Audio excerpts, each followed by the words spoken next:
Begin with a local connection to the high-profile deportation of a Venezuelan asylum seeker that's made national headlines. U.S. Department of Justice records show a disgraced former Milwaukee police sergeant played a crucial role in the deportation. That former cop, Charles Cross Jr., is now employed as a prison contractor for Immigration and Customs Enforcement in California. This was first reported by USA Today. We've since learned Cross was put on the Milwaukee County Brady list nearly 2 decades ago. Our Lighthouse team's been investigating the Brady list for months with our partners at Wisconsin Watch and the Milwaukee Journal-Sentinel.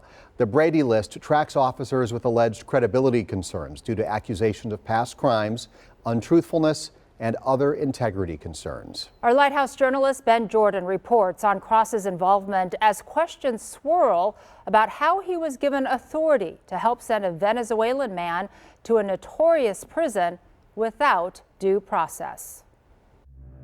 This is Charles Cross Jr., a former Milwaukee police sergeant who crashed his car into a home while he was drunk in 2012. Cross was arrested by his own department after failing a field sobriety test. Prior to that, he was convicted of criminal damage to property after he kicked in the door of an apartment he shared with his girlfriend.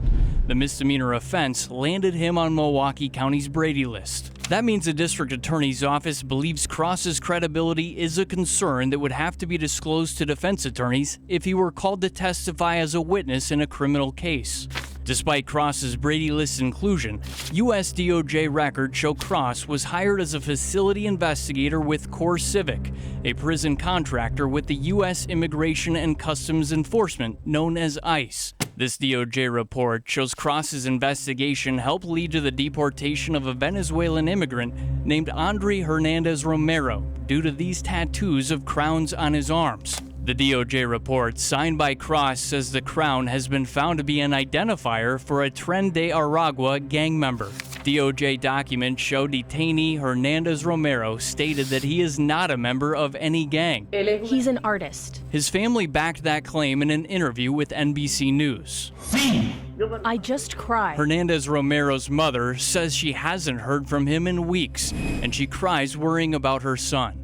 Hernandez Romero's family told NBC News that his tattoos are a tribute from his roots in a Venezuelan town and a festival for what's called Three Kings Day, not a gang. Hernandez Romero is now being held in what's considered a terrorism confinement center after he was sent to a prison in El Salvador last month, according to USA Today. Hernandez Romero is one of hundreds of migrants who were sent there. NBC News reports that Hernandez Romero's family fears how he may be treated in migrant prison due to his sexual orientation as a gay man. We're of course worried for his safety. Melissa Shepard is with the Immigrant Defenders Law Center. She's part of the team representing Hernandez Romero. She says she wasn't aware of Cross's Brady violation and disciplinary history until today. Yeah, I think this really goes back to the issue of the fact that Andre was not given due process. If this allegation was made and, was used to, in part of the process to transfer him to El Salvador, it shouldn't be an officer who makes that determination. It should be an immigration judge who decides this. I reached out to ICE and Cross. We have yet to hear back. I just got a statement back from CoreCivic.